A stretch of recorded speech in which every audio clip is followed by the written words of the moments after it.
Hey guys, welcome back to the channel. This is a story about what if Naruto x Batgirl Harem Justice League.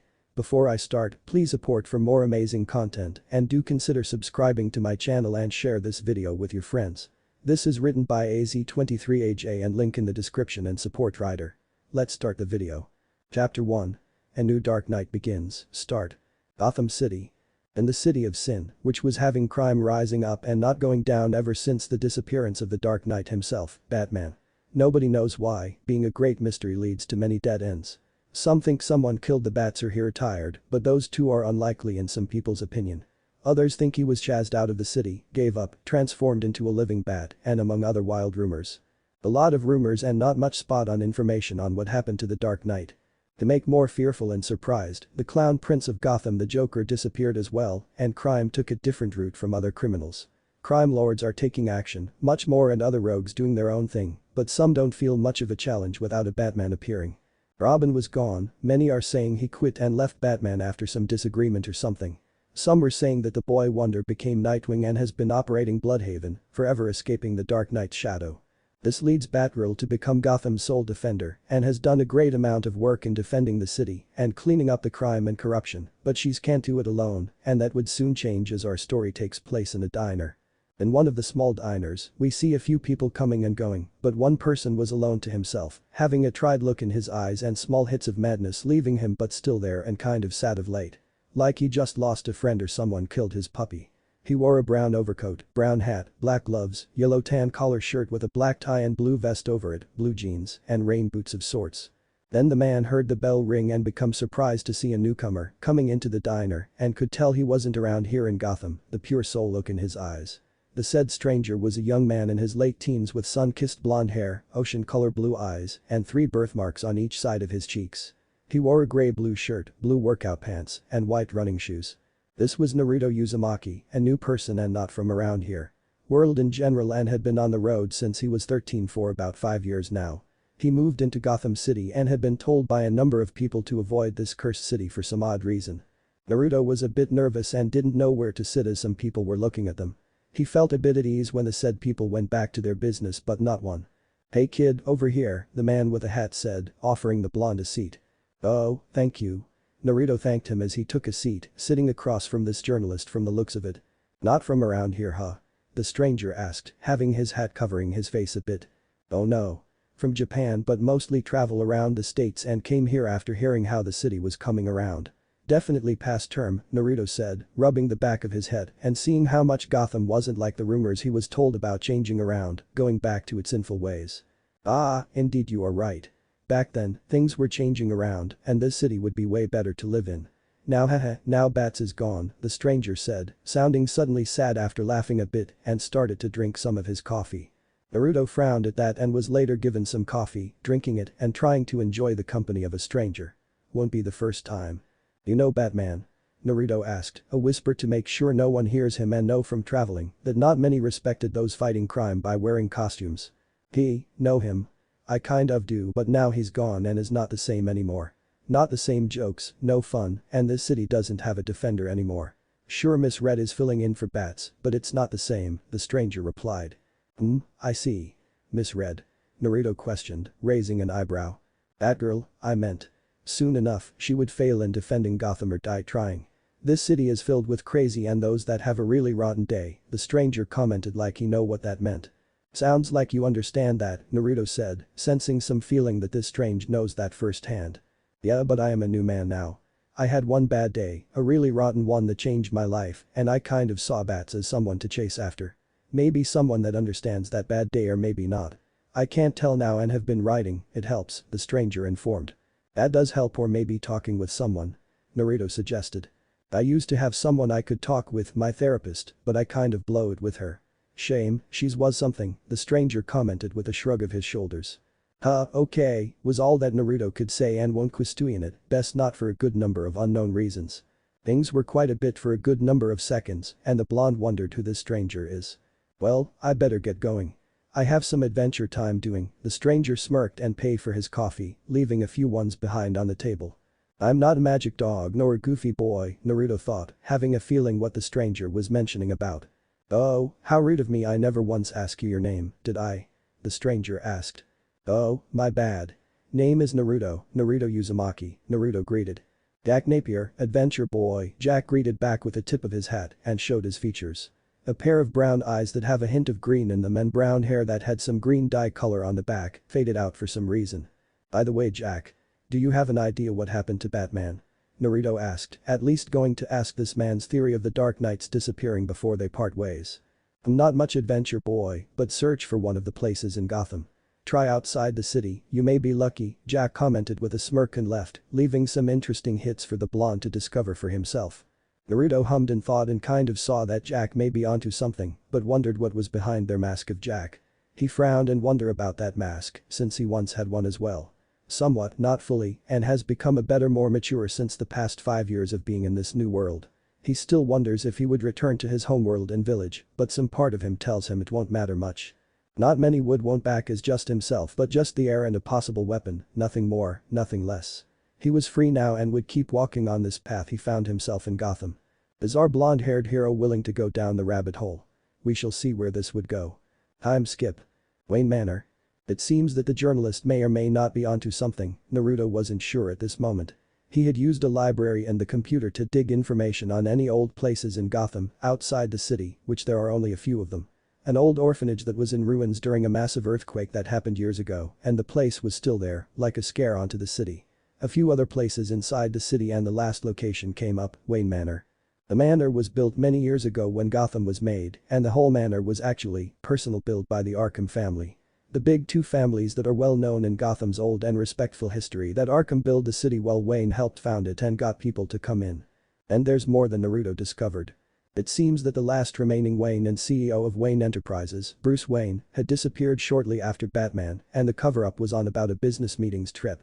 But hasn't returned. Naruto wonders about that and due to his shinobi training, along with others he learned from during the 5 years here on this world, there's always more than it seems in people. Some can wear a mask easily, but to have one on yourself is sometimes easy to catch up on patterns or habits they do. He saw the billionaire playboy and cocky personality to be a mask that Bruce wears, hiding his actual self, and his views on crime and corruption are more than they seemed. The blonde would have to find out himself and stand at the open gate to the manor, which is very old and almost gives that haunted vibe. The mansion was dark on the outside, some vines growing upwards for a bit and not a single source of light inside. Not much the welcome and wealthy feeling, but rather a wound was left behind here.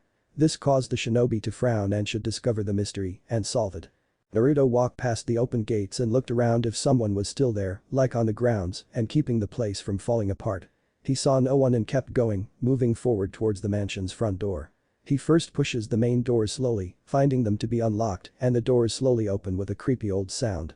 He took a deep breath and walked in, calming himself down, and saw the inside of the mansion didn't match the outside. The main area, the opening lobby was very nice and kept cleaning, still dark. Not total pitch blackness, but rather this dark hum feeling and lack of color around. Not much dust on the tables and stuff, so someone might be here. Naruto saw a few cleaning drones that were vacuuming rugs and cleaning the floors, so that answered that question.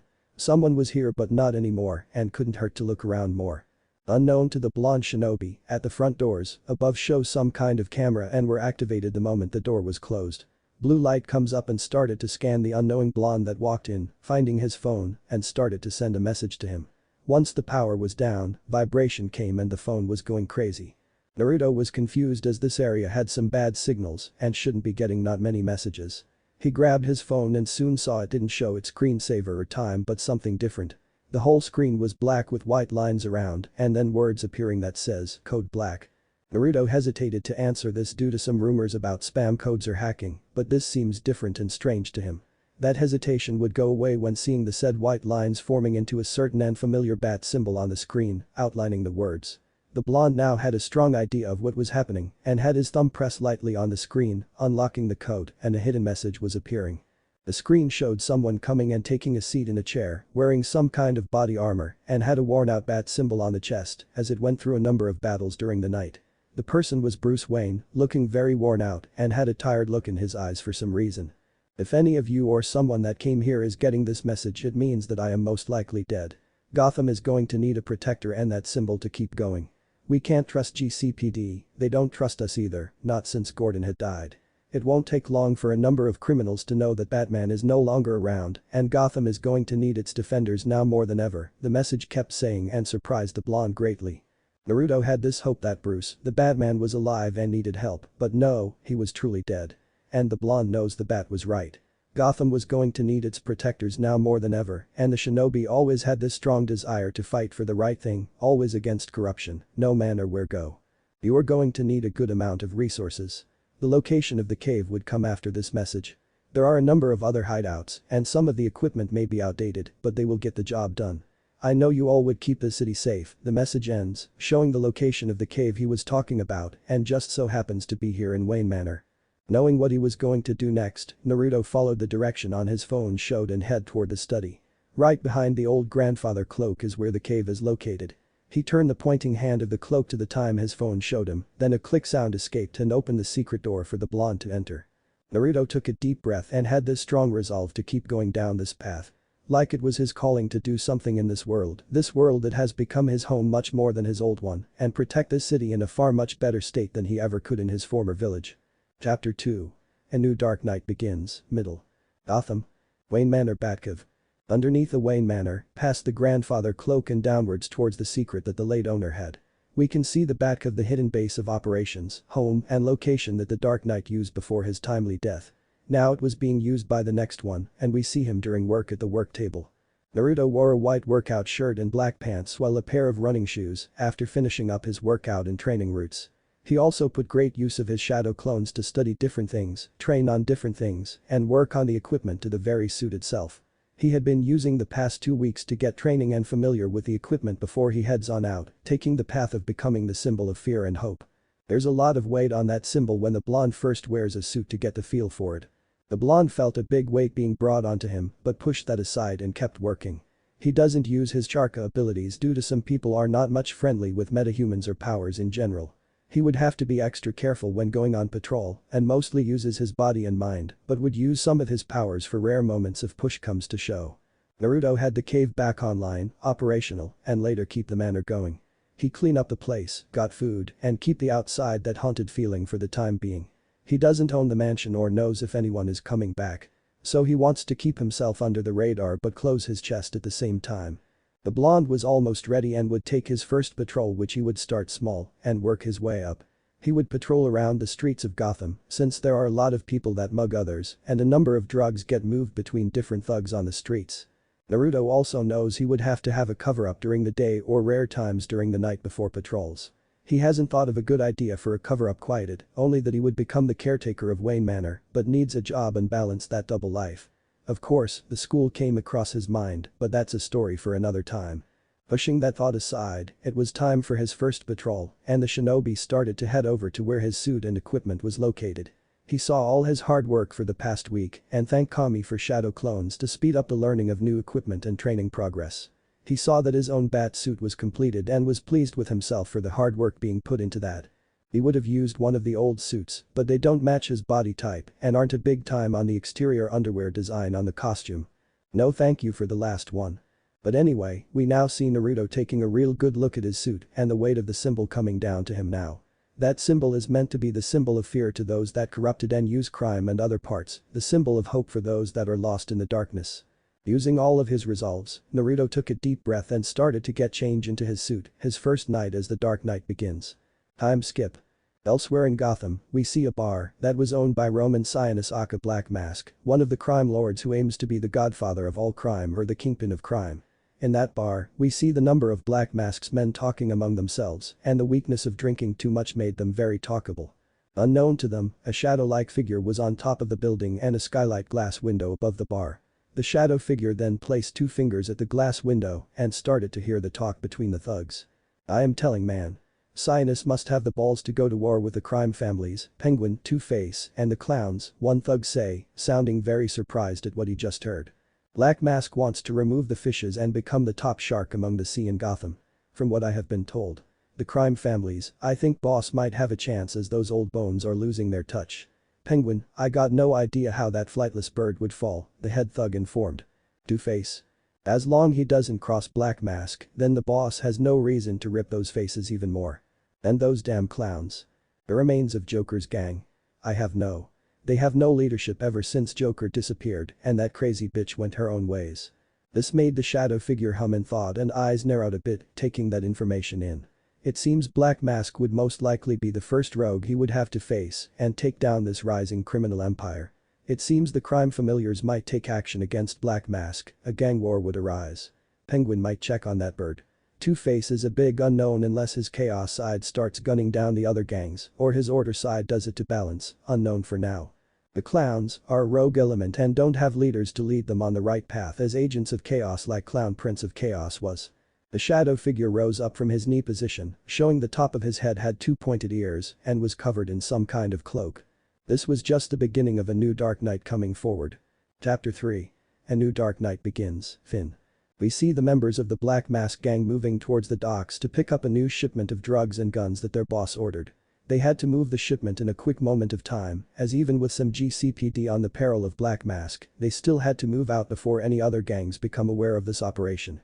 Nearby, we see a thug loading up a container of the drugs and guns that are in wooden boxes, being placed into cardboard boxes to avoid any smart-ass cops taking a look into the shipments. However, something happened and a loud grasp of panic was heard, causing everyone to be on guard as they have heard that.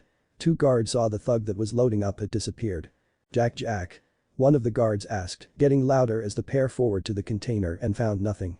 Then sparks started to fly around and as something hit the light pulled above them and caused the guards to jump in shock. Some other guards were on guard and looking around as the same thing was happening to them on their end. One of the two guards looks above and another looked down at the ground to see something on the ground. A shuriken or ninja throwing star but wasn't normal as it had markings and took sharp of a bat or something. This caused the guard to become very unsure of what the hell was going on.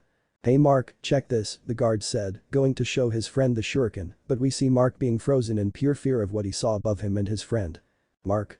the guard asked, confused, and saw that pure afraid look on his face, causing him to slowly look up and saw what caused his friend to be frozen in pair. Both screamed in pure terror as the said creature of the night came down onto them. The last thing they saw was a pair of golden glowing eyes, then nothingness. This caused a guard not so far away to start shooting everything, and bullets were flying outwards from his assault rifle, being in a deep scare and his heartbeat going out of control.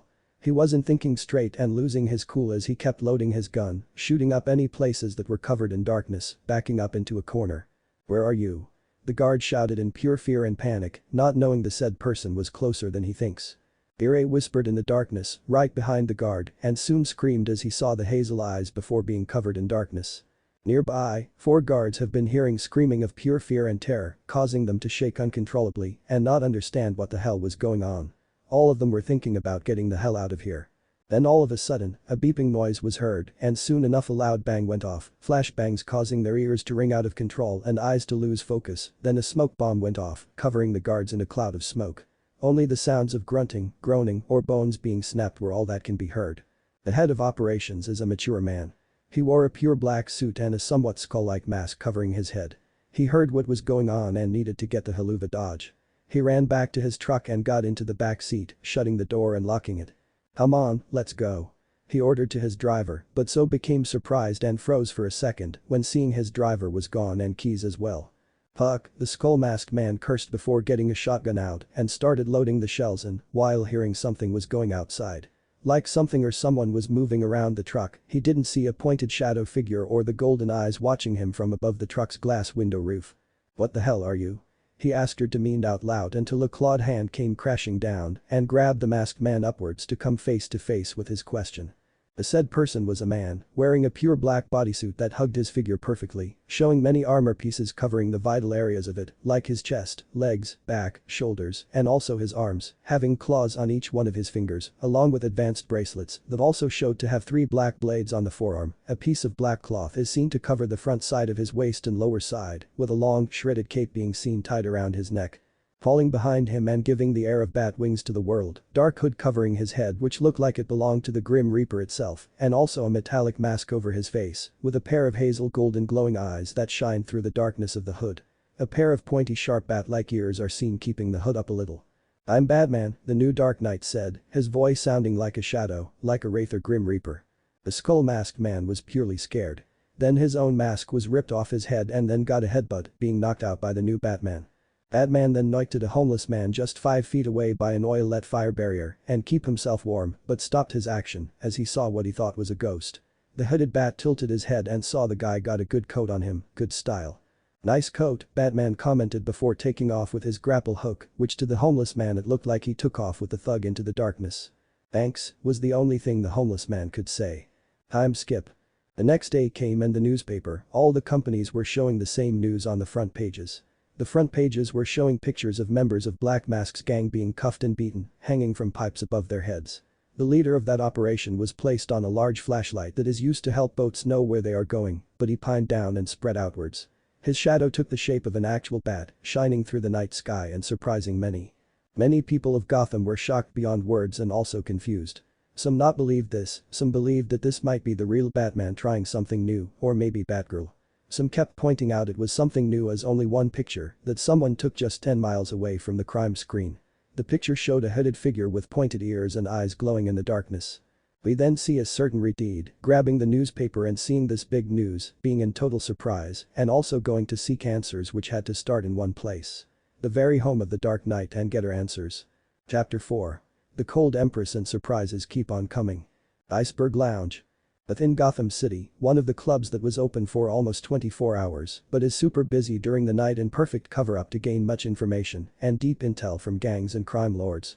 The signs say the Iceberg Lounge, which was created in the late 19th century for Theodore Cobblepot and later became under the ownership by Oswald Cobblepot, who's better known as the Penguin. Sadly, for some, Mr. Cobblepot had passed away around the same time that both the Dark Knight and Clown Prince of Crime disappeared. The nightclub gained new ownership and is still in the Cobblepot family in the hands of someone many did not expect.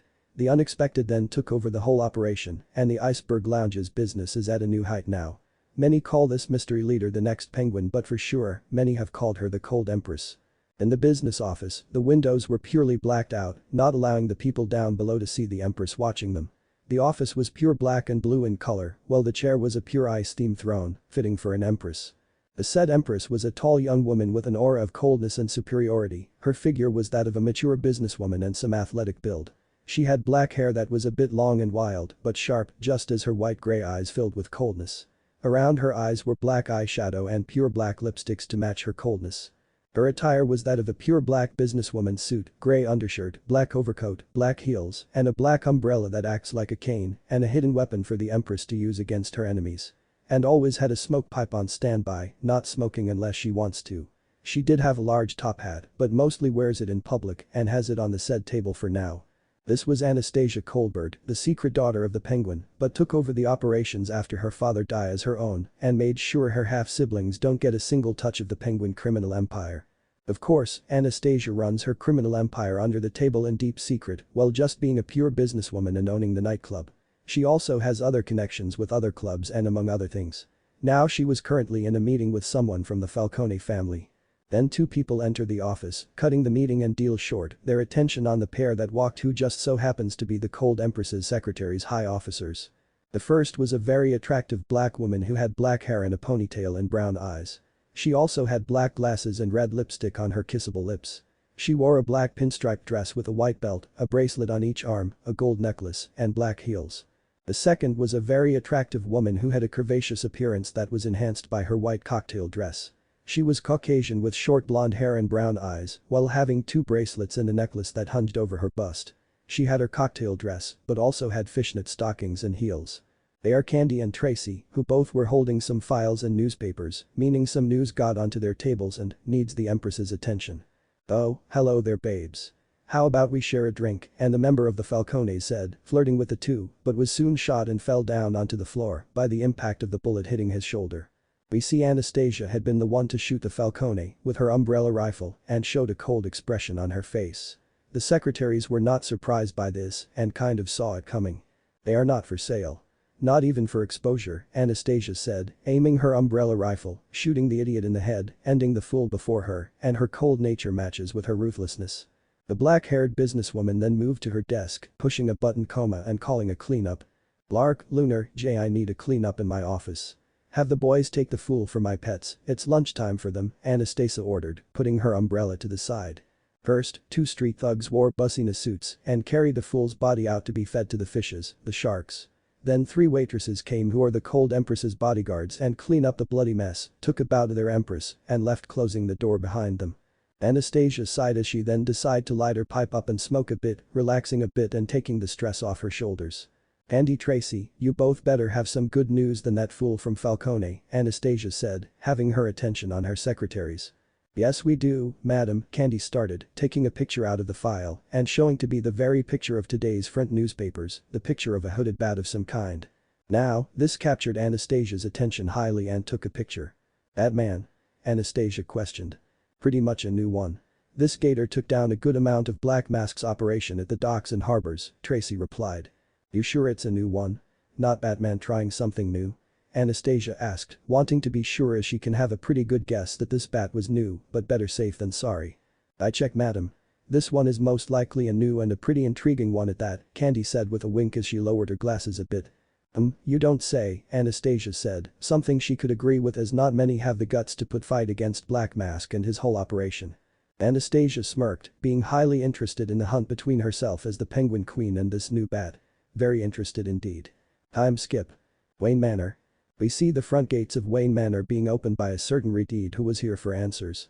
She was a beautiful young woman with a long Redeed, almost a bit orange, pair of light blue eyes, which over her eyes, had glasses due to being far-sighted, and had a figure that is very athlete, which men will turn heads and some women are jealous of due to her training and nightly patrols. Her attire was a blue sweater with a black vest on top with long sleeves, orange pants, and black boots. This was Barbara Gordon who never thought she would be here again, at Wayne Manor, and at night, she was secretly known as Batgirl. After seeing the big news in the newspaper and later media of Batman's return or a new one rising, Barbara decided to head to Wayne Manor to get answers on what the hell is going on. Is Bruce back and playing this new game? Or an imposter was playing copycat to later ruin the Dark Knight's name? She was going to find out very soon as she opened the door and entered the manor. Barbara frowned and saw that someone was indeed standing at the manor, but who kept spinning in her mind. She went to the main study area of the manor, being glad that Bruce and Alfred showed their way around the place, or she would be lost in this massive house. The Redeed then walks to the grandfather clock, turning the head to the right time, and then causing the hidden door to open, allowing her to walk downstairs to be in the Batcave. Barbara can tell that someone was using the cave and saw a number of things online, being used and improved from the looks of it. She also noted that some areas seemed to have a Japanese vibe, seeing a number of styles and training areas to fit that style. Then all of a sudden, Barbara heard the sounds of an automobile driving in fast and took cover so as to not get spotted by this imposter or Bruce who came back home. She then saw a black custom automobile with blue lights and Desyon to it, having a tail of blue stream of light following behind due to the wheels. Once the custom automobile came to a complete stop, the front panel to where the driver was located opened up and allowed the said driver to come out. Barbara's eyes widened in deep shock, totally surprised on seeing the new Batman, and felt this shiver crawling her skip, a deep chill feeling, and almost thought he was the Grim Reaper. Batman walked over to the main computer, pulling his black hood down and slowly taking off his helmet mask. The face guard came off, placing it on the table, reaching behind his mask to unclip it to pull it off, and allowing the blonde hair to be seen. He sighed, most likely a little worn out from the hard work and first couple of nights of patrols. Barbara narrowed her eyes, seeing this was indeed an imposter taking the alias that belonged to Bruce and might be behind the disappearance as well. She started to make her move slowly, as she didn't want to lose the element of surprise.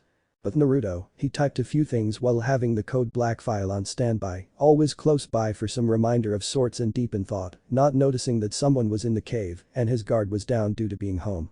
Yeah, he saw Wayne Manor and back of his home, which he would take care of it.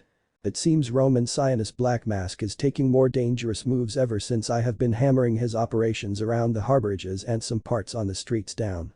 I need to hit something big and harder to knock off the criminal empire down and gain more evidence to put Sionis out of bussiness for good. There is a number of ways but which one can work? Naruto thought, rubbing his chin in thought and went to his work, still not noticing the guess was coming closer to him to strike. Ah. Naruto grunted in pain as he suddenly felt a massive pain in his backside and was kicked hard to the ground. Ow, okay, that hurt, Naruto complained, blaming himself for having his guard lowered, and soon came face to face who just kicked, blushing a little to the said person was a red-haired beauty and had a pretty piss-off look on her face. Take it off, Barbara demanded, glaring at the imposter. Patching what the Redeed meant, Naruto got up and said, no. Barbara still glared, if looks can kill, she would be killing the imposter a number of times. She then decided to throw a punch, but to her surprise that the blonde was able to counter the attack and soon placed her arm behind her back in a quick motion. "I think you have a misunderstand, miss," Naruto tried to say, calming the situation down and holding the retard's arms behind her back until she calms down, but still struggle. Barbara grunted and struggled to escape this hold, and she was slightly impressed by that hold and how the blonde-haired impostor was able to keep his hold on her. And not able to be close to her to avoid being headbutted or kicked below the bells. "What misunderstanding? All I see is an impostor taking Bruce's hard work," Barbara glared. "I see you know Bruce is Batman," Naruto stated, catching the retard by surprise. "Yeah, I know. Why?" Barbara asked, wondering what the blonde was getting at. "I am going to let you but you don't attack me. Do you know Code Black?" Naruto asked. "Huh? Now, this deeply surprised Barbara, not heard that before. "So, agree. I let you go, you don't attack me, and I show you, Code Black," Naruto offered. "Deal, but if this is a trick," Barbara started but was cut off. "I understand your hostile attention, but please trust me," Naruto said, sounding very honest and a kind-hearted person, much to the retard's surprise, as he let her arms go and allowed her space to regain herself. Barbara rubbed her arms a bit and kept her attention locked on the blonde, getting a better look at him, and would admit he wasn't bad looking. She had to shake her head and get those thoughts as she soon saw the blonde-haired teen starting the video of Code Black. And would become a big surprise to her. Small time skip. After the Code Black message, Barbara was lost for words, being shocked and confused who later sad of the full truth of what happened to Bruce. Naruto placed a comforting hand on her shoulder, comforting her. "I'm sorry you had to see that," Naruto said, almost hesitating but keeping together.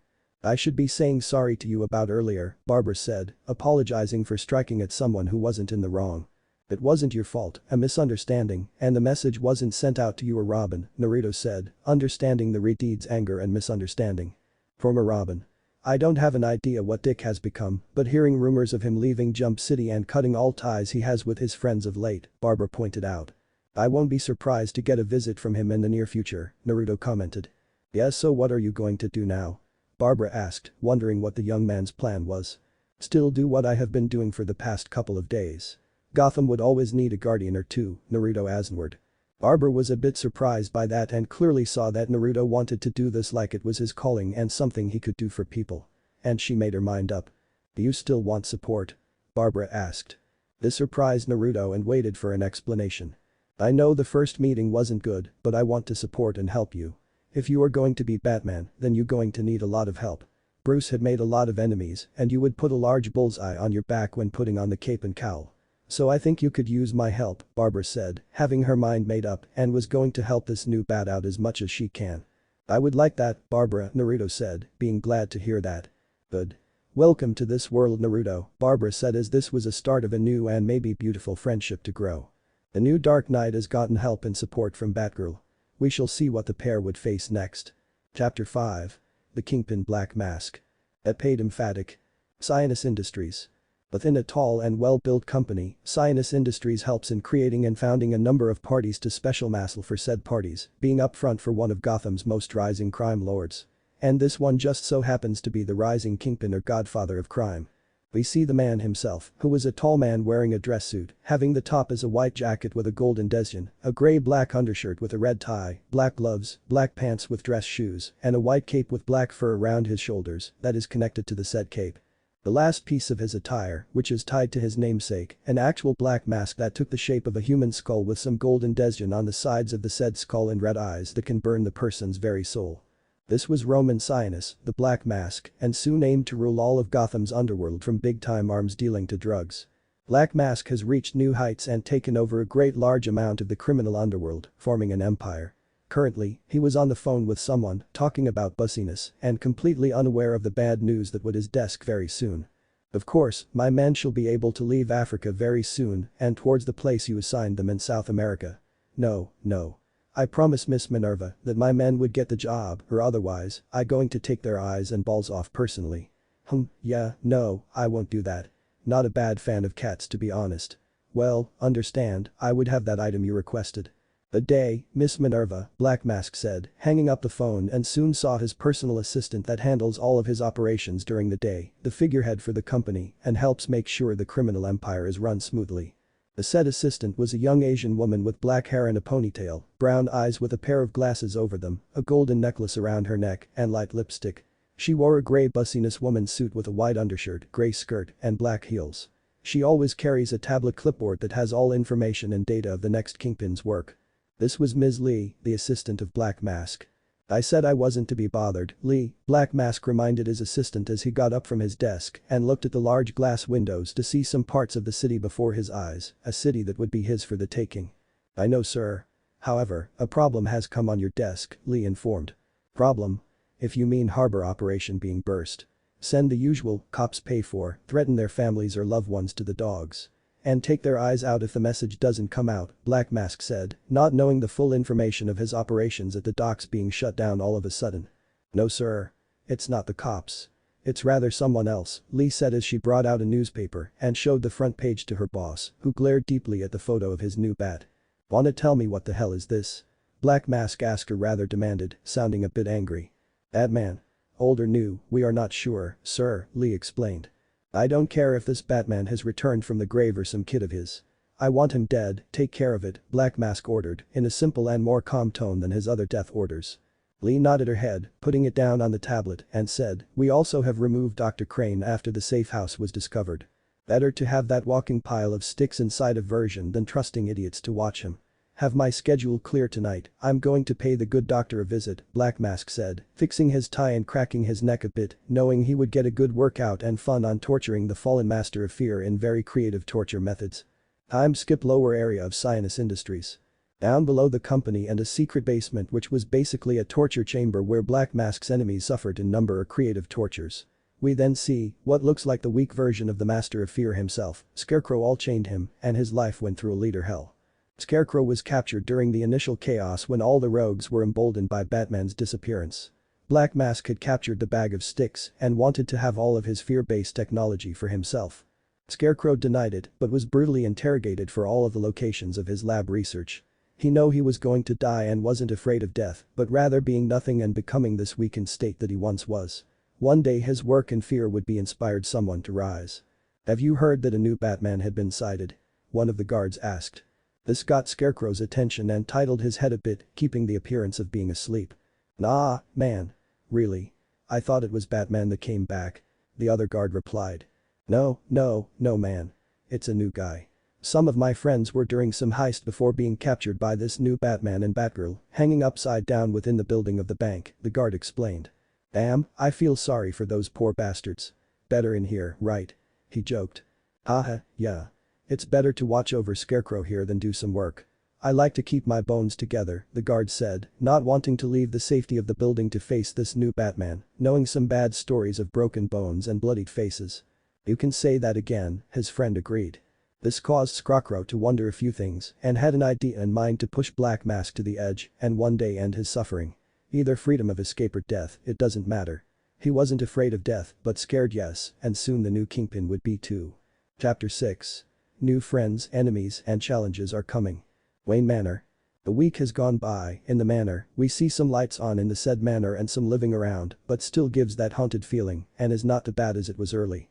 In the main study, we see our blonde-haired shinobi doing some reading on a few things, mostly some criminal files that are on the Bat computer and also studying for some schooling. That part would be explained later. Naruto's attention was stopped when he heard familiar chipping and saw a bat in the study hall again, nothing new to him. He watches the bat with good attention and soon saw the said bat landing on the photo of Bruce Wayne, looking back at him and was almost like a sign of sorts. Interesting, Naruto commented, not knowing that Bruce had the same thing and a bat on his father's head statue all those years ago. Another one huh? A familiar voice spoke out, getting the blonde to see Barbara walking into the study room. Yeah, another one but I don't mind, Naruto shrugged his shoulders, putting the files away and in a safe folder for the time being. Studying some criminals and rogues. Barbara guessed. Yep, know your enemy and study them as much as you can. That's a shinobi's tool and I take it to heart, Naruto replied. Naruto had explained to Barbara his past, not fully but a good amount, and the redeed was surprised by that. It was reasonable after all. I mean like. Someone from another world that has these strange powers. Some might say that's insane, but rather she believed him and saw it for herself. The shadow clones are one explain and later showed her superhuman abilities as well. She believes him and that's that. Noted.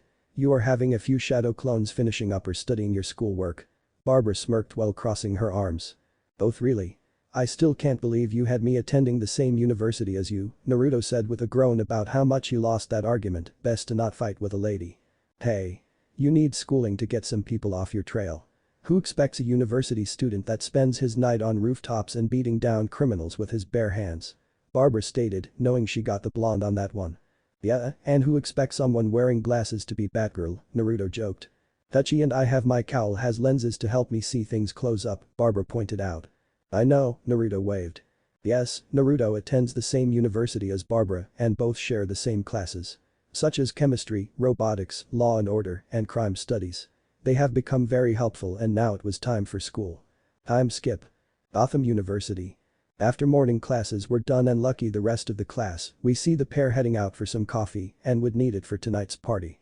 The blonde can remember when coming here and how living at the university was different at Wayne Manor because the pair had their own rooms.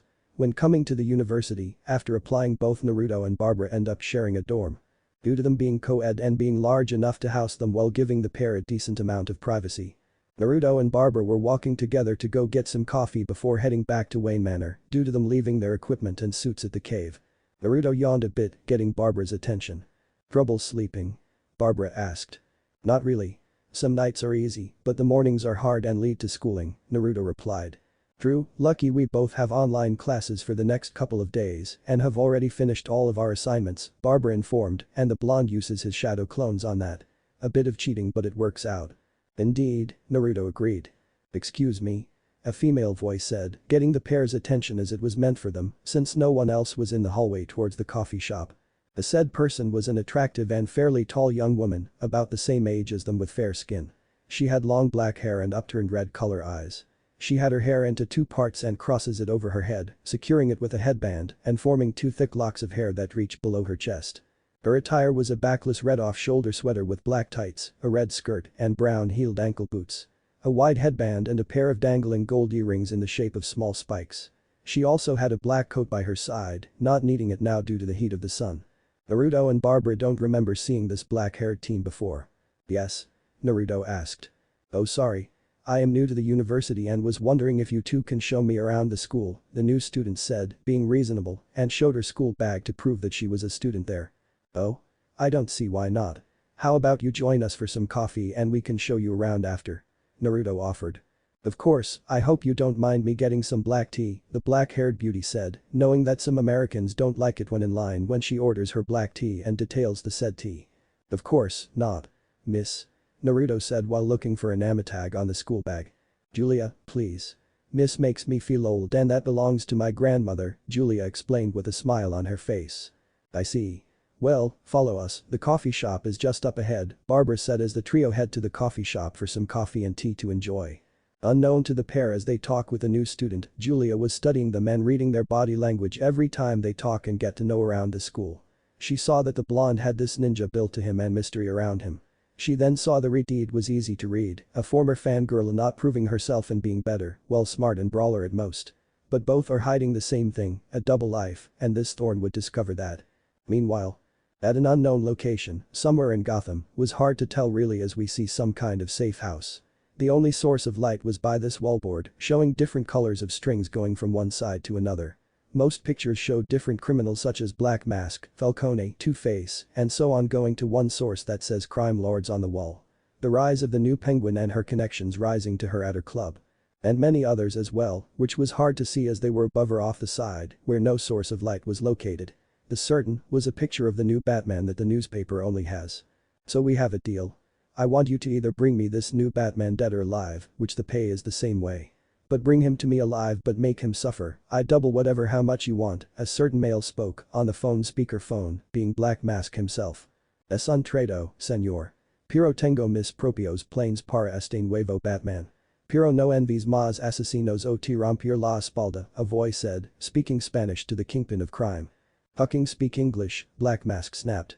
It's a deal but no more assassins, I would handle him, the figure spoke in English but had some Spanish in the tone of their voice and walks over to the table to pick up a familiar mask, it was black which made it hard to see the design, but the red eyes stand out.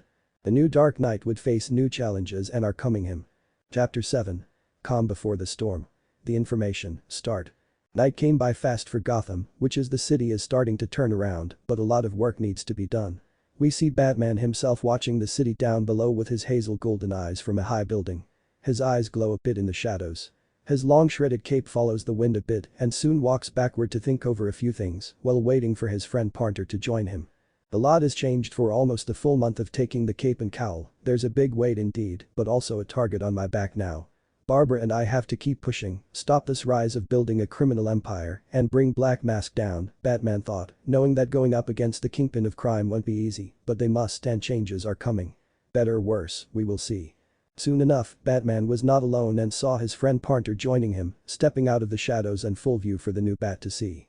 She wore a pure black bodysuit, covered from head to toe with dark armor plates holes still leaving small spaces for her body to move, the suit hugging her figure perfectly and looking to be very tight. A yellow utility belt with a bat like a belt buckle could be seen around her waist. A pair of yellow and black combat boots with knee armor plates being seen on her feet, with a pair of black and yellow gauntlets with 3 yellow blades on each one. Tied around her back we could see a long black cape that had its insides to be yellow in color, the ends of the cape being jagged, and finally, attached to the cape was her mask, a black leather mask with a pair of bat-like ears at the top of it, her mouth and eyes being left free, while a special hole could be seen behind the mask, allowing her hair to run freely from it. Finally, in the middle of her chest, we could see a large golden bat symbol, covering almost all of her chest area. This was Batgirl, which is Barbara underneath and ready. Barbara had gotten some improvements to her equipment and better protection for her suit. The Bat have had a wide selection of them, and the Redeed thought it was the best time to get herself upgrades. Her friend told her that they are going to need better protection than skin-tight suits. "You okay?" Batgirl asked, noticing a different tone in her friend's behavior tonight. "A big role to fill, you know," Batman stated. This made Batgirl's eyes widen a bit but then understand what he meant by that. "Yeah, I know how you feel. With Bruce, my dad is gone, it does feel like big shoes to fill up," Batgirl agreed, rubbing her arm a bit with her other one, and know how a big burden on someone can affect them, but she was lucky to have Naruto in her life as a friend, and both need each other. "The legacy is the same weight as the symbol on our chest and shoulders, while the target is growing bigger. I can feel it, a storm is coming," Batman stated. "What kind of storm?" Batgirl asked. "A storm where either side makes the big move. I would like for us to be the ones to make the first move," Batman explained. "It's a risk, Bats. Sure, making the first move can help and give us an edge, but how? How to make that first move? Attacking drug operations and shipments is slowing them down," Batgirl informed. "I rather go after their money and where Roman stored them, last option. I read the case files and how cops tried to attack the mob's money in a number of banks, it nearly backfired on them," Batman said, recalling how the GCPD and Batman had hammed the banks that the mobs owned. "It worked for a while but caused the whole mob to hire a number of rogues, assassins, and criminals to strike back. They hit hard, but the enemies can hit back harder. So yeah, there's that." What do you suggest?" Batgirl asked. "Gather up information, deeper than his money. Expose him for all of his crimes and have him panic to the point of starting to lose everything. Instead of hitting his criminal operations, we hit his bussiness line and expose the activities he has done," Batman explained. "Then that would lead to Black Mask's operations, trap like a rat in the end," Batgirl said, understanding and was impressed by this new tactic. "Yes, but we need to be careful.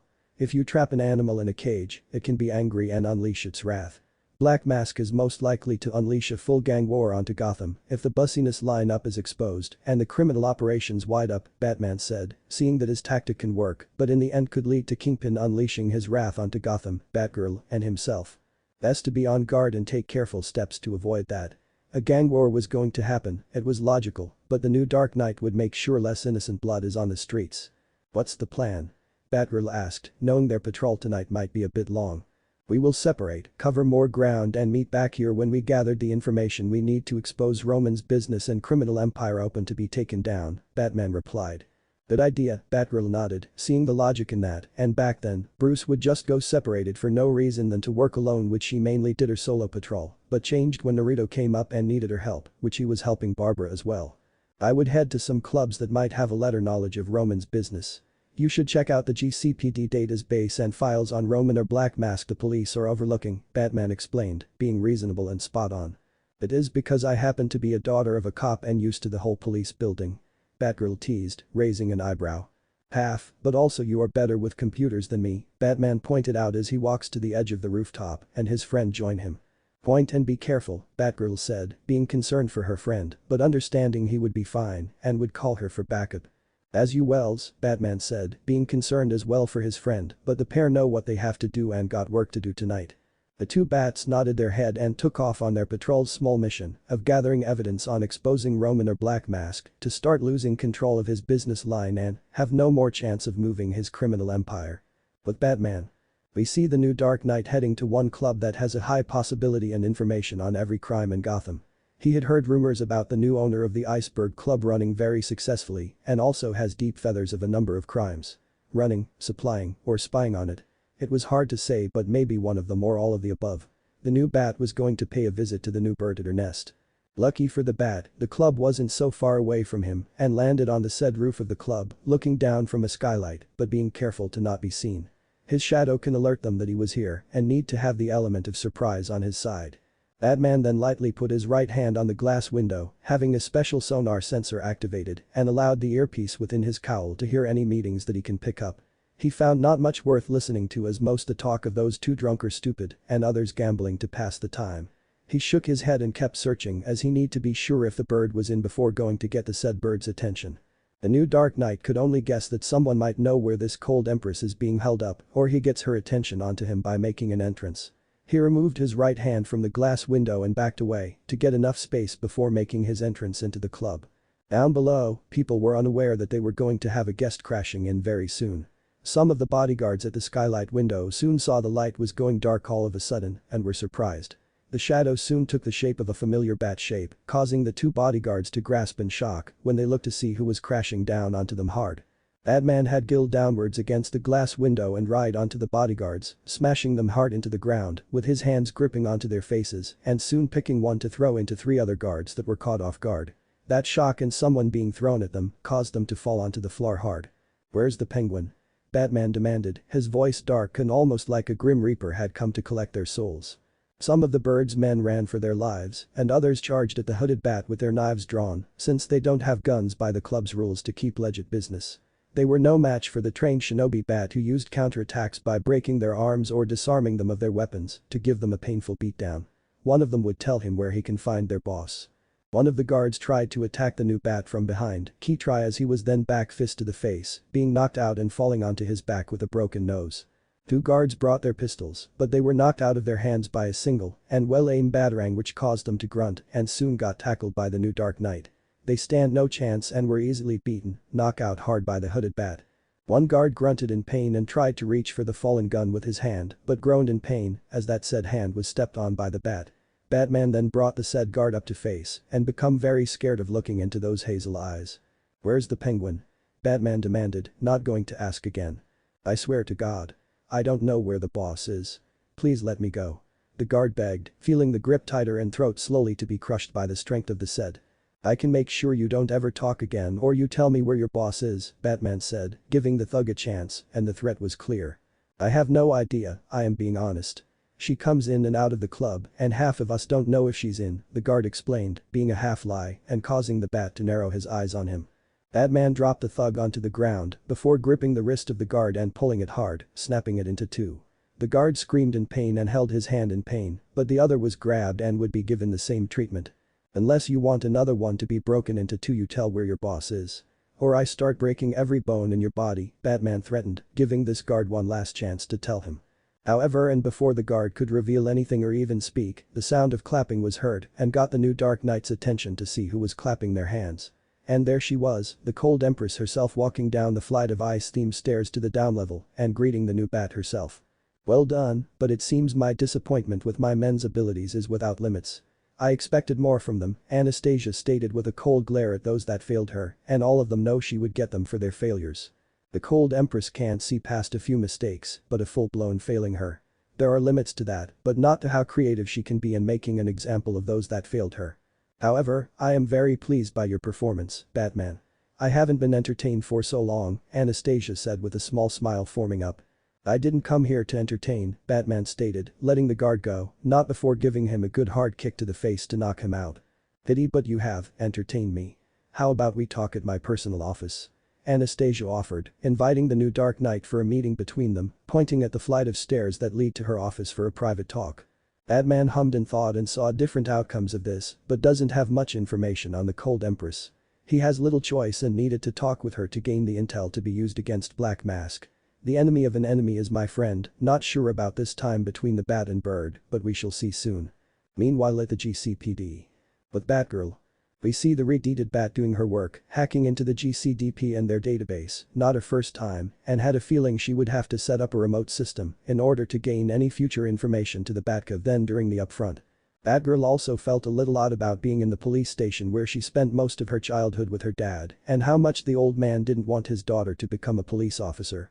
She looks up to her father heavily and saw him as a great man, which leads to her becoming Batgirl to clear her father's name when being framed and after being inspired by Batman to be honest. A lot has changed for her and now, she would be honest that she feeling a bit happier ever since she met Naruto. Sure, the red-haired beauty misses and mourns her father greatly, respecting his work of cleaning up a system and had done the same for Bruce as well. She was now becoming big support and close friend for the new Bat both on and off their patrols. And something else, which she had to shake her head off and focus, fighting off the blush on her face, and was clear what she was thinking about. Roman has a lot of illegal bussiness lineups. All of his company is tying to his criminal operations and the empire he's building. I'm surprised the cops are not using these files against him. Most likely there are some shady and dirty cops. I better warn Naruto about that after I explain to him the files I gain when we meet up, Batgirl thought, taking the files and place to a safe place for now, while taking a flash drive out of the main computer, linking up with the police database. Batgirl then frowned as she heard a familiar voice from the other side of the office, from another side of the wall to her right. She then pressed a button on the side of her cowl, having her earpiece hear the sonar from another side. I'm telling you, Detective Essen, we don't know if this Batman is a new person or something. All we know is that Batgirl is working alongside him. I don't care if it's the same Batman pulling a new trick or a new person taking the title, I want no more vigilantes on the streets of Gotham. This city has suffered enough from those in costume taking the law into their own hands. First, we had a new Bat and a girl teaming up with him, then a girl who's shooting out the fire out of her hands, and now we have a threat of a gang war rising up. Batgirl raised an eyebrow at that. A vigilante who can shoot fire, huh? That's interesting and something the pair could take a look into it. She can also tell, Essen, or full name Sarah Essen, who would be the GCPD's new commissioner. I want double the patrolmen, Captain. Understood. It seems we are going to have some trouble with the police now. Not like we already have but might make things difficult. Naruto should know about that as well. I do hope he's getting more information than I am, Batgirl thought as she decided to her leave and not meet Sarah again, this time with her suit on. They don't have the best of meetings and we shall see what information the new Dark Knight can gain from the Cold Empress herself. Iceberg Club Anastasia personal office, private. We see Anastasia leading the new Dark Knight to her personal and private office for them to have their meeting. She was very disappointed with her men, but very pleased with the Bat's performance and wanted to see what this new vigilante was all about in her sights. Oh, this should be interesting. Batman kept his guard up as he followed the Cold Empress to her office and saw it was indeed very stylish and fitting for the Empress. He wasn't sure about her mindset and files on her were limited due to her keeping herself hidden. Most rumors say that she's the daughter of the Penguin born out of wedlock and has followed in her father's footsteps while making sure her half-siblings get nothing from her business. If I remember right and can tell what Anastasia did was the right call. Ethan is a very greedy bird, Addison is very shallow and wants attention, and Aiden is very much like his father. She did a smart move to avoid having the Cobblepot children get their shares of the Penguin's empire that remains, only her having it all and having limited ground. She may know something about what's going on at Black Mask's side of the table, Batman thought, taking a number of things into account and wondering how his meeting with Anastasia would go down. The new Dark Knight also invited two attractive assistants nearby who were sitting on the desk waiting for their boss. They were surprised on seeing their boss coming back with the Bat, granted who won't be. Handy, Tracy off the desk. I have a meeting with the new Bat on certain subjects, Anastasia informed as her two assistants go up and allowed their Empress to sit on her chair. So what can I help you with? Anastasia asked as she soon placed her legs on her desk, showing their form, and moved her hands on them in a slow yet seductive manner, and almost like she was going to take something off but tease it. Batman didn't react as much but was surprised and focused, but soon became a bit hard when Candy and Tracy made their move, starting to move around the said night. He just focuses on the Cold Empress for the time being, but would be a bit hard later. I have heard you may know about Black Mask and his operations run close ties with his actual business lineup, Batman said, getting to the chase and struggling, but keeping his hard and cold persona up. Oh, I know quite a few of Cyanus's business and how the police have all of those files locked up, Anastasia informed as she takes her top hat off and slowly move her hands around her chest area, playing with her collar and slowly unbutton them, showing some of her chests a bit. Batman blinked in surprise at two things, mostly the police thing mind you. GCPD has those files. Batman guessed. Not all of them, mostly some certain areas. In some of Black's safe houses, he keeps his deep secrets close to his chest. If you catch my meaning, Anastasia stated, sending a sensitive smile and having a certain look in her eyes, her hand slowly moved down to her body from the chest back to the legs, in the same teasing, seductive and slow manner. Right, Batman said, before feeling something on his shoulders. See, the two attractive assistants had placed their hands on him and moved around him, circling him while keeping their hands on him from his shoulders and moving towards his chest to feel the figure. During that, both Candy and Tracy had started to keep their dress shirt open for their chests to be revealed a bit to tease. They had seductive looks on their face and smiled while winking at the new Bat. You have interesting company, Anastasia, Batman stated. That I do, Batman. That I do, Anastasia agreed while a giggle left her lips and enjoy seeing her two assistants enjoying their fun. Candy was in front, having her hands rub on the chest of the new Bat while pursuing her lips to offer a teasing kiss, but offer them to be real if he wants as she moves away to the back to touch the shoulders. Tracy was the same but sent a wink and her hand moved a bit downwards but only a few inches close and had moved away. Anastasia smirked and was enjoying this, not many can last this long between the three of them and makes her wonder more. Much more, but sadly it seems the small game of pleasure can't be involved in this kind of business.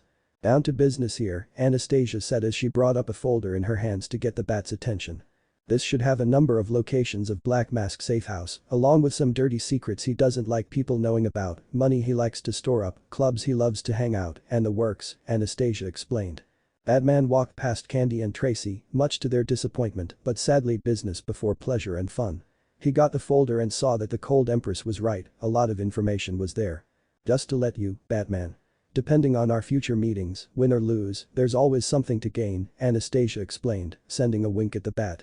I would keep that in mind, Colbert, Batman stated, having an odd feeling that those next meetings might not be just teasing and really need to get out of there. Unknown to the Dark Knight, he more than just got the attention of the Cold Empress, but someone else as well. Iceberg Club Bar. Somewhere in the club, we see a figure who had watched the new Dark Knight in action against the new Bird's men and thinking about the new course of action.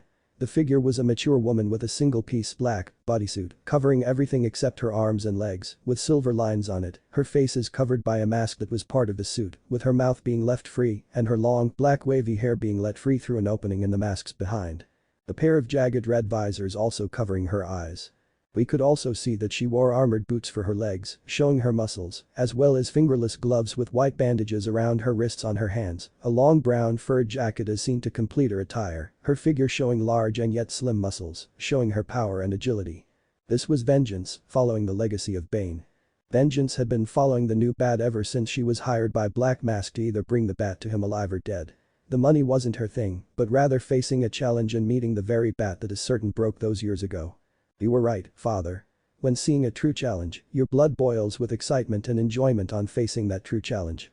This new Bat is clearly different from the old Bat and she'll be my ultimate challenge to face, Vengeance thought, smirking and looking forward to facing the new Dark Knight, her true challenge.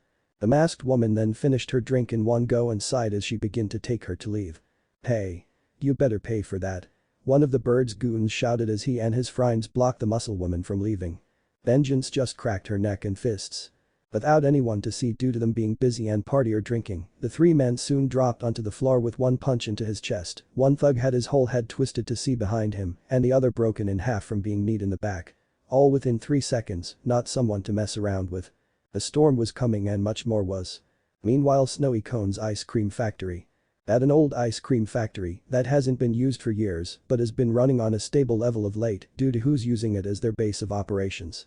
This place had one of the coldest places in Gotham, the perfect home for a certain ice-themed rogue. In fact, within the storage seems to be a lab of sorts with different research and some computers running different tests to cure some kind of rare illness. The whole area was below zero, no one can stand that kind of cold. All we see the said man sitting on a sofa and watching something on the TV, being in deep thought. The said person was a mature man with skin as cold and blue as ice, red eyes that show the same cold emotion, and wore a blue robe, which wasn't needed but just worn to relax. This was Victor Fries, or otherwise known as Mr. Freeze, one of the rogues in Gotham who does crime for the one thing he deeply cares about. Love. Victor was watching, for who knows how many times, the video of his wedding with the love of his life. The greatest day of his life and of his wife, Nora Fries. The wedding video showed a healthy-skinned Victor enjoying the wedding cake with his wife and later giving his wife the beautiful snowflake necklace. This could move Victor to tears, but sadly, he can't cry as those said tears would just become frozen and crack of sorts. He sighed sadly and showed a rare emotion of sadness on his face, while some joy and hope that he would be reunited with his love again. "Sir. Sir. Sir, I got something you might want to see," one of the henchmen that work for free said. Victor was having none of that, took his right hand out and blasted the said henchman with a pure beam of cold and ice, freezing the fool that dares walk on him during the movie and talk. His main rule when it's storage alone is don't come into his lab without knocking first. "I hate people talk during the movie," Victor mumbled and looked back at the video coming close to the end of the wedding. Victor closed his eyes and tried his best to remain calm, not cry and keep his coldness remain up for the time being. He sighed and looked at the status cryogen chamber tube that he made, seeing good levels of stability and forever sleep until a cure can be found. And nothing was going to stop him. "A few more diamonds, my love, then I would have more money for my research and we will be together once more," Victor vowed, speaking out loud, believing his wife, Nora, can't hear him. He wasn't sure but feels in his heart. Victor got up and decided to do more work, but he stopped as he saw the frozen state of his henchman had something in his frozen hands. He took it from the said cold hands and read, being surprised as his red eyes widened in shock. "Gotham's new Batman strikes again, huh? Interesting," Victor said from reading the front headlines and saw this was indeed a new bat, but would he get in his way like the last one or stay out of his way for the best? We shall see how the new Dark Knight faces these new challenges, and one of them is cold as ice. Downtown of Gotham. Somewhere in downtown Gotham, we see the new Dark Knight himself thinking over the information he was given by the Cold Empress. If those safe houses have those dirty secrets and intel, then all of Black Mask's criminal empire can slowly burn toward him. Both the two bats have work to do but now have a way to do it by taking down Gotham's kingpin. Batman would wait for Batgirl, and the pair can share the information they have gathered. He has gained their locations of Black Mask safe houses, and they could have all those dirty secrets that Roman has kept in lockdown. And if what Cold Empress had told the new Bat, then Batgirl could get her hands on what files the police have recorded on the kingpin. They could have all that they need and start hammering the crime lord down. Granted, it won't be easy and could trigger a gang war if the masked crime lord loses his cool, which is most likely to happen for sure. The new Dark Knight was also starting to get a little worried for the Red Bat and was reasonable in his position for a number of reasons. But that was pushing aside to concern as he saw the Red Beauty coming on the rooftop with an upset look on her face. "Batgirl, are you alright?" Batman asked, with a rare hit for concern in his voice when on patrol. This surprised Batgirl a bit and was hesitated on telling her friend what happened or what she heard when at the GCPD building. "He worries about me far more than anyone else. And can read people pretty easy than those I meet," Barbara thought, which she made her mind up. Well, first, I have gained the files that the police have on record, mostly on some areas, it's not much," Batgirl replied, wanting to put that out first before she tells her friend of her problems. "I figured as much. I have gained the locations of Black Mask safe houses, being the locations he keeps all of his information and secrets lockdowns. We can search for one of them later but not tonight." "What's the manner?" Batman asked as he walked up towards Batgirl and placed his armored claw hands on her shoulders, being gentle. "You are aware of my relationship with Sarah and how my dad's death affected us," Batgirl stated, almost hesitating but always feeling like she could tell Naruto anything. Batman nodded his head in understanding and knowing how much Barbara's father, Jim Gordon, his death hurt her, but also made her more into the life of fighting crime and breaking down the corruption that's growing strong in Gotham now. "Before that, my dad and Sarah were dating after my mother moved out and took my little brother with her. Sarah became a surrogate mother to me and I become like her daughter, growing close, and my dad was happy with that small new family. But after my dad was murdered, I wasn't the only one that became a new person a bit and so did Sarah as well. She's not a big fan of vigilantes anymore and strongly condemned Batgirl me of everything," Batgirl explained, with tears threatening to come down her eyes, and was hurt by how the other person who she strongly views as a mother would say that to her. Or other self. She couldn't allow her emotions to get the better of her back then when she overheard the conversation that Sarah had, but now, reunited with her friend, it just came out. Batman was quiet and didn't speak, but instead brought Batgirl into a hug for comfort, having his cape wrapping around them like a shadow or veil. This hug was for comfort in helping a friend, surprising the Red quite greatly, but slowly returning the hug and enjoying the warm embrace. "Sorry for what happened, Barbara. I really am. A parent, blood or not, should be supportive of their children and their choices in life," Batman or rather Naruto said, no longer having that dark and grim Reaper voice, being himself for Barbara's sake. "In normal cases, yes but not this time, Naruto. I have no idea how Sarah would react if she knows that Batgirl and I are one person. I have no idea how she would respond to that, Barbara admitted. Yeah, but I do wish things would be best for you than me, Naruto said, mumbling the last part but was heard by his friend. Barbara frowned at that and knew the reason why. Naruto had told her about his past and why he left his homeland to become what he is today, a wanderer, a ghost of sorts. Naruto, it wasn't your fault. It was them, not you. They made their choice and mistakes, don't do that nor fall into that dark abyss. That darkness of the mask, I have seen what it does to people. You should remember every time who you are before putting on the mask, Barbara said, now being there for her friend to comfort him and knowing how much damage he was told by his former parents and their actions have done to him. Naruto nodded his head, recalling how often when putting on the mask and taking the title. Not just taking the burden and target, but also there's a level of darkness that leads to the abyss in that. Some can be lost to themselves or embrace the said abyss to become something better or worse in the world. He plans on not becoming a loner and trapped in the darkness of the abyss, he would always remember why he become Batman and who he is outside the mask. Naruto and Barbara soon looked at each other, still in their embrace, and felt this easy amount of peace between them. They often had rare moments like this during schooling or on patrols. Now their guard was down, opening up to each other, and was about to say something to each other, but something stopped them and got their attention. This caused the pair to break their embrace and look down below from the rooftop to see 6 men dressed in black suits who look like mobsters but are members of the Falcone crime family. The enforcers if you will, and picked the wrong time to cause some trouble here as they didn't know they are being watched by a pair of bats.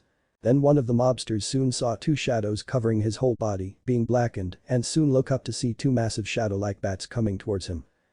What the foo, the mobster couldn't finish as he got punched in the face and surprised attacked, which caused the others to see both Batman and Batgirl were there. Their business with the Roman ends tonight, Batman said with his eyes narrowed. You boys picked the wrong time for this. Batgirl said as she jumped onto one mobster and launched a kick to his head, knocking him back into the trash in the alleyway. The red-haired bat was going to get some stress off her chest and some fighting could help her. 2 mobsters pulled out their Tommy guns but were knocked out of their hands by a pair of batarangs thrown by Batman, who tackled the 2 into a small brutal beatdown with a good punch to the face. The last mobster didn't have a chance to attack or escape as the 2 bats punched his lights out. Soon all of them found themselves cuffed and left in the trash bin for the cops to take out the trash. That felt good and a good way to blow off some tension off the shoulders. Batman then placed his right hand on Batgirl's waist to her surprise and pulled her close to him as he brought out his grappling gun and fired a hook onto the edge. The pair soon leave the alleyway before the police show up. However, when getting to the rooftop, the pair lose their balance due to weight shifting and both haven't done a quick escape together on the same grappling hook yet. They fall onto the rooftop ground and soon found themselves in a position they never expect before or had gone through. Barbara found herself on Naruto, on top and almost straddling his hips. Her eyes widen a bit, feeling herself become hot and her heart beating out of control. Naruto would have said something, but didn't as he too felt this heat and admired more of the red-haired beauty that was on top of him. The heightened and tender emotions were combined, now leading to that adrenaline rush from the battle they had gone through, which was blocking all sense of reason or anything that would normally be embarrassing to the 2 and into something else. Barbara then just leaned down, using her hands to remove the face guard, and soon captured Naruto into a heated kiss while each of her hands held onto his cheek to not break away. The new bat's hazel golden eyes, his mask widen in surprise and his hands reach up on the shoulders to push, but something stopped him. His eyes became to relax, arms wrapped around the waist instead, and soon kissed back with the same amount of that the red-haired beauty was giving him. Soon, Naruto sat upright while Barbara was completely straddling his hips and had her legs wrapped around his waist, not breaking away from their lustful, passionate, and heated makeout session. The face guard was picked up as the pair were so trapped in the moment that they didn't notice it until it happened that they fell off the roof still locking lips with each other. Lucky, Naruto had pushed a button on his belt, calling the Batmobile towards their location and opening the doors, allowing them to make it for a landing, but didn't stop their moment. But broke the kiss in the need for air and heavily breathed while pushing their covered foreheads against one another. The car soon locked the pair inside and was going to be a shaky ride back home. Naruto pushed another button by the Batmobile's control panel, having the said mobile on auto drive and taking the pair home at a good speed.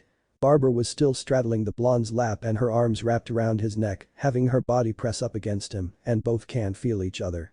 Both can feel each other heat and how their lower selves react to each other. Barbara then started to remove her cape and cowl while undoing the upper part of her suit, which was a bit of a struggle due to the body being meant to be tight.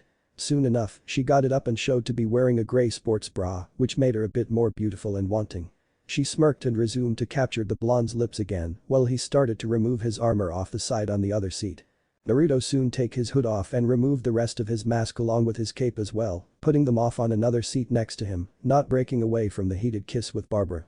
He was soon helped out of his upper body armor by the Redeed, who smirked and licked her lips, like what she was seeing and looking forward to more.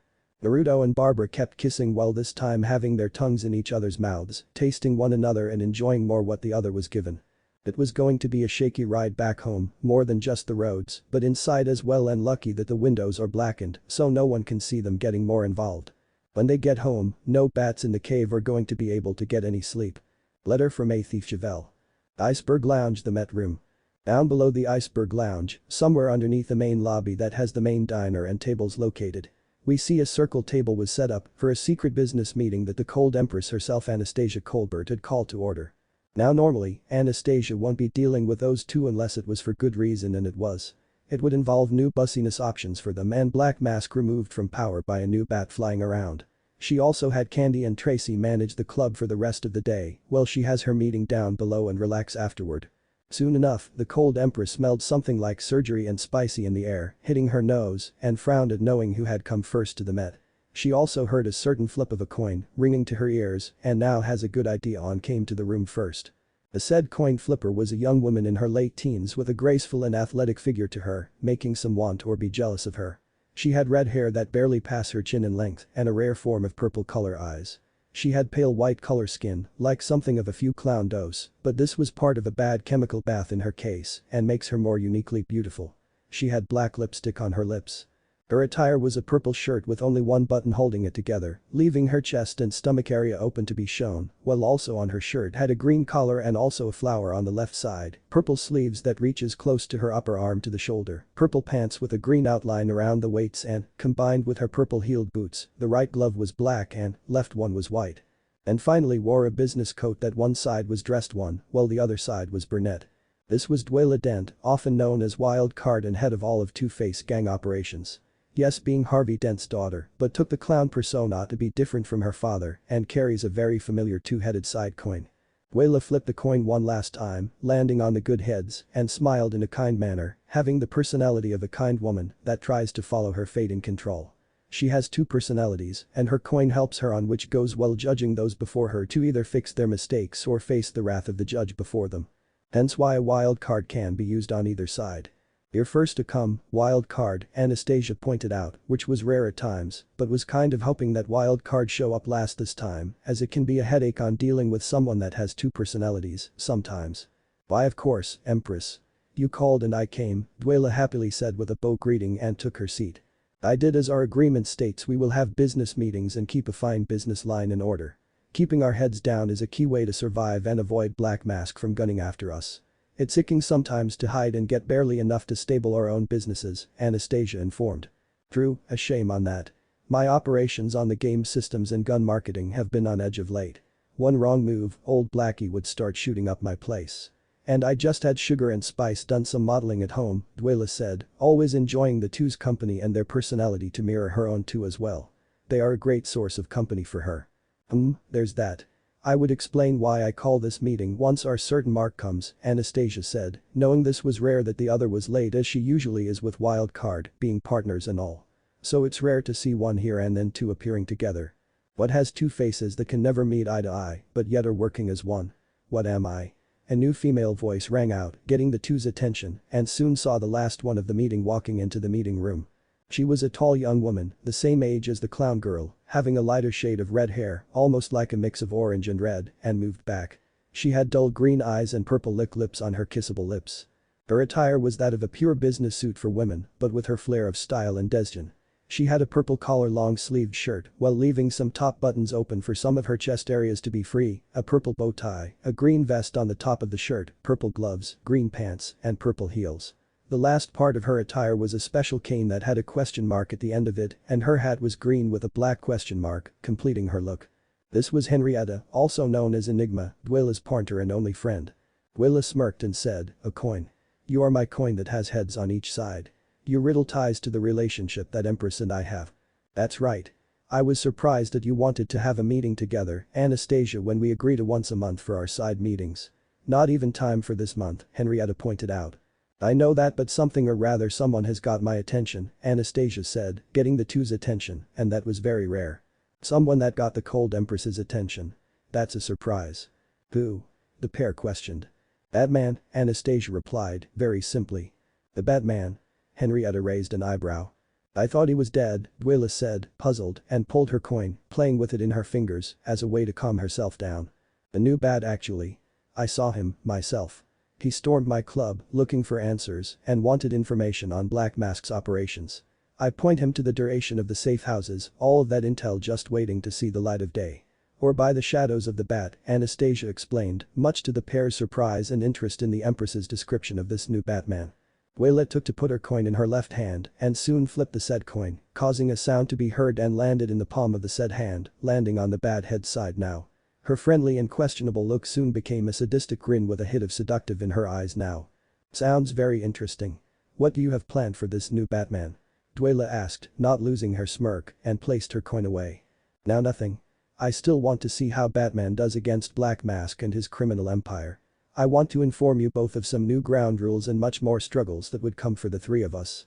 However, it would be worth it in the end. Once the old Blackie is done and all of his empires fall, there's going to be a power struggle that Batman cause.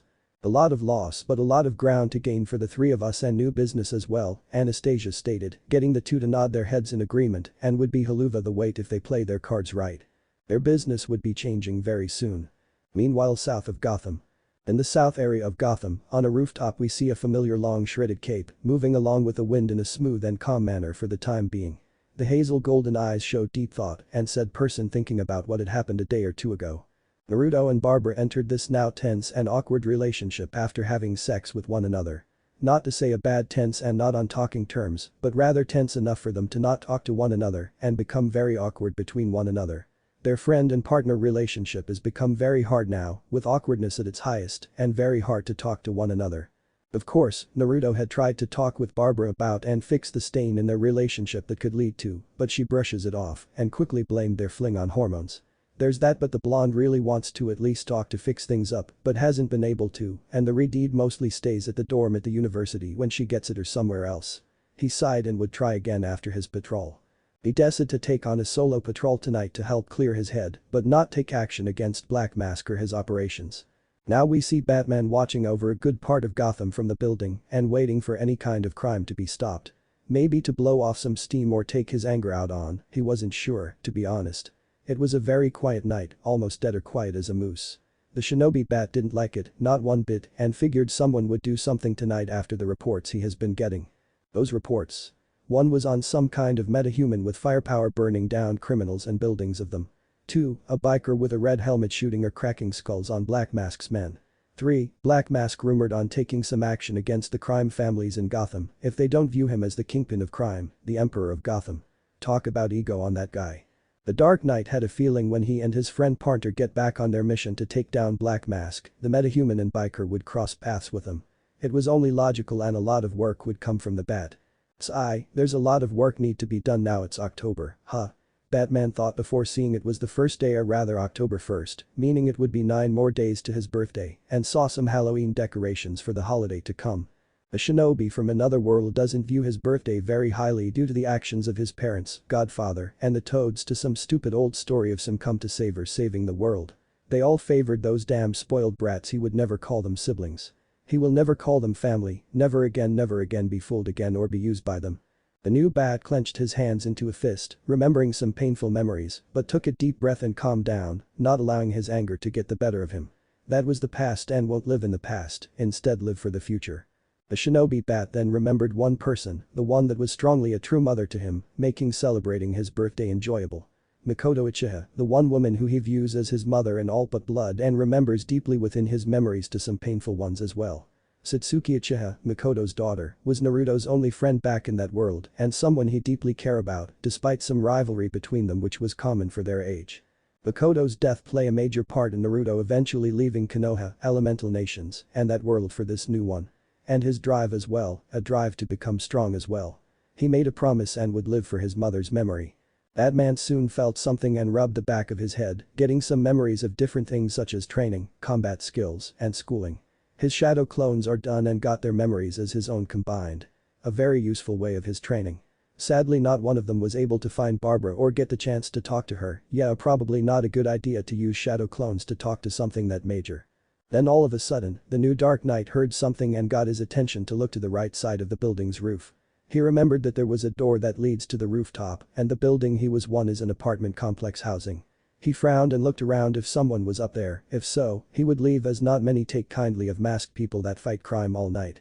The Batman's surprise, he saw a black cat by a jack-o'-lantern and kind of wondered how a cat got up there. "Hello there," Batman greeted, walking towards the cat in a calm manner to not scare it and started to pet it, much to the cat's surprise, but they relaxed in the touch as it was getting petted. The bat checked and saw that the cat was indeed a girl while picking it up. "I wonder where your owner is, little girl," Batman said while having the black cat in his arms and petting her, getting some good purrs in response and enjoying the company of the Grim Reaper figure. The new Dark Knight saw that this cat has a red collar with a golden bell of sorts on it and no name tag. What was strange is that the bell had no ringer in the set of the said bell. Just for looks, it seems, but still the bat wonder where the owner is. They shouldn't be far away and could be one of the renters in the apartment complex. It seems logical, but the bat was going to be wrong on that and would learn soon enough. "Oh, what do I have here?" a certain voice asked, being female and seductive tone, ringing to the bat and getting his attention to see who was calling him from behind. The new Dark Knight saw a mature woman with short dark brown, almost black hair with pale skin tone, and also a pair of deep green eyes, looking almost like those of a cat, as well as having a very developed figure that could turn heads in a moment, with wide hips and yet a slim waist, long smooth legs, and also a pair of very large breasts. For her attire we could see that she was wearing a very tight black bodysuit, having high-heeled boots on her feet, her bodysuit hugging her figure perfectly, with black leather gloves and her hands with claws on each one of them, claws that looked like those of a cat, with multiple zippers on her upper body, the middle one of the suit being zipped down, revealing her large bust to the world, and finally, for her head, a black leather cap. With ears similar to those of a cat, along with a pair of large goggles. This was Catwoman, or underneath Selina Kyle, a cat thief that is well known in Gotham. "Do you mind returning my little kitten, Bats?" Catwoman asked with a smirk. "Aye, of course," Batman said, being the only words on his mind, and was surprised on seeing such a beauty like that. The new Dark Knight allowed the cat to jump out of his hands and back into her owner's arms while petting her. "Welcome back, Isis, we will go home soon," Catwoman said as she petted her cat, getting some purrs in response. Batman hummed in to respond and wasn't sure what he would do in this situation. Catwoman kept petting Isis while her eyes watched Batman before her and had to test him for her own reason that would be explained very soon. Time to start the game. Batman looked back at the cat but to his surprise only saw Isis licking her paw and Catwoman was nowhere to be seen. He blinked and wondered if this is how Barbara and others feel when he suddenly disappears during some patrols. It feels strange for that trick to happen to him now. Then all of a sudden, the new Bat felt something being pushed up against him and felt it on his back. At the corner of his eye, he saw the cat had her chest up against his back and her smirk never leaving her face. He was so shocked by this and how she managed to get that close to him without even realizing it. "Are you able to fly better as he can wear that mask of yours?" Catwoman asked before leaning in and kissing the bat's cheek, much to his surprise as his eyes widened and blushed on that. Catwoman giggled before taking her to leave and the test begins, or in her eyes, the fun. "Hey." Batman called back, out of his shock and embarrassed state, starting the chase, and doesn't know he was being tested by Gotham's best thieves. Catwoman jumped onto the next rooftop, using her speed and agility to stay ahead while showing her grace through her acrobatics. She looked back for a second to be a bit surprised at how much the bat was following her and was a bit impressed, but the chase wasn't over. Batman followed after the cat, chasing after her, and used his agility along with his shinobi training to keep up with Catwoman. He can tell that this cat had training and lives up to her namesake of being an actual cat. Cats are quick and agile, but bats can fly better, Batman thought, keeping after the cat thief. Catwoman then stopped the run, bringing out her whip, and snapped alive. She then swung, having her whip strike at the bat close to his legs and causing him to stop to avoid getting whipped. Batman could easily tell that this cat had more than just her agility and claws, which he was lucky he stopped on time. Catwoman brought her whip back and around her waist, not before smirking and winking at the bat before running again, resuming the chase. Batman kept following her and saw more graceful she was in her agility as she used it to escape him. She jumped on side of the building to the other, using her claws as well to help grip onto the said building, and was escaping the bat down below.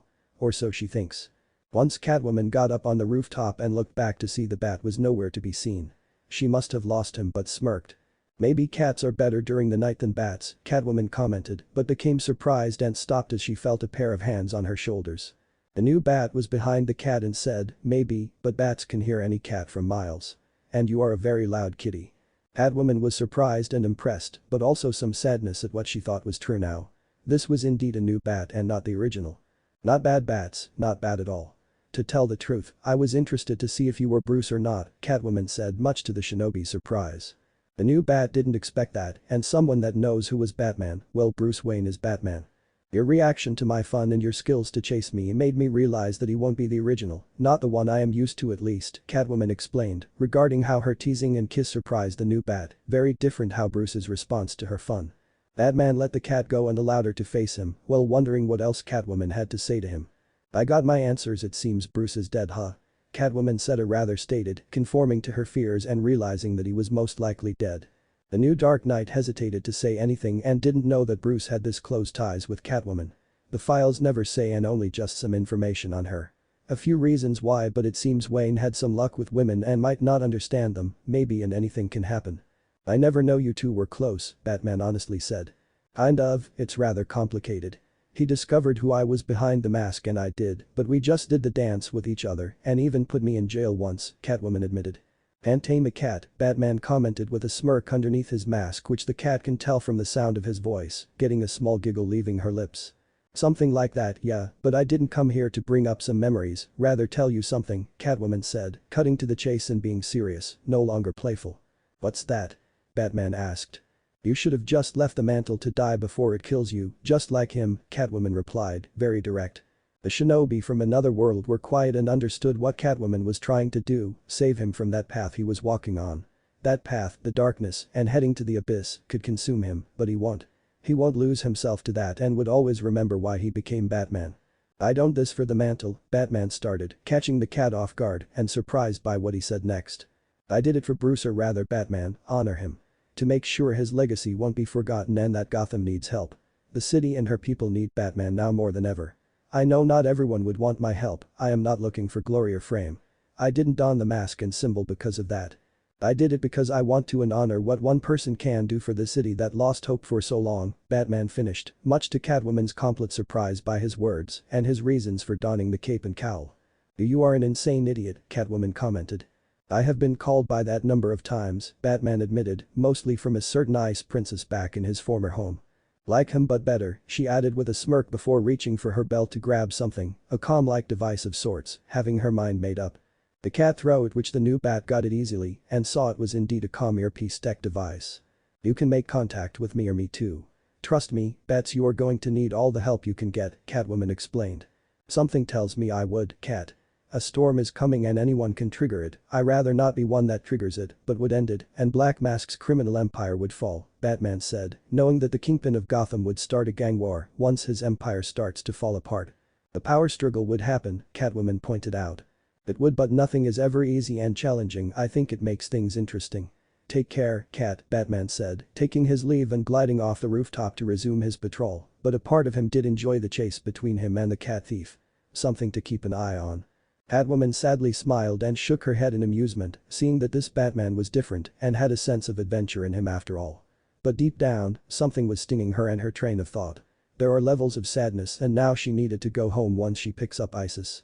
She knows that she was not able to keep Bruce safe due to their disagreements and never telling one another the full truth, but maybe she could keep this new bat from dying.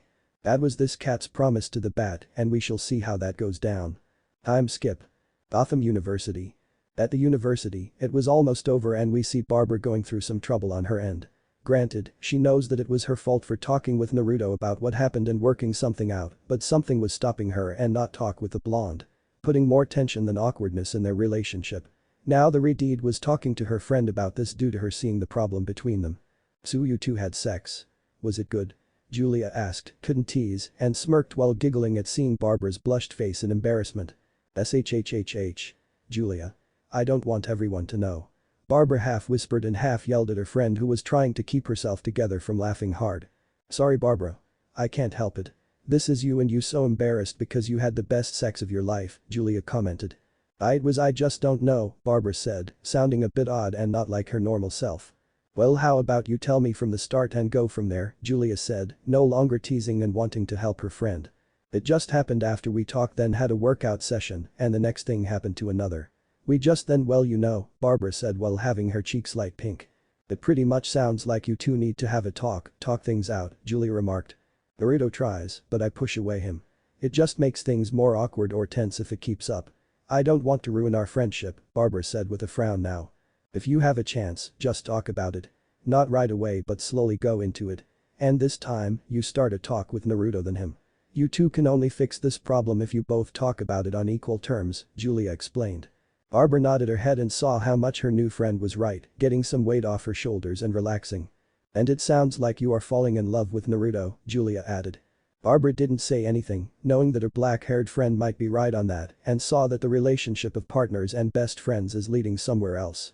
She could only know when or if they have talked what their relationship can be like. Unknown to Barbara and Julia, someone had overheard everything between, well two actually.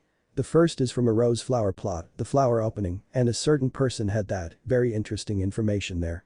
The second was a fellow student who's the same age group as Naruto and others with black hair that she keeps it straight and long to reach down to her waist, and this interesting color of green eyes which a pair of glasses covers them. She had a figure that matches Barbara and Julia, having some men looking at her or some women jealous of her.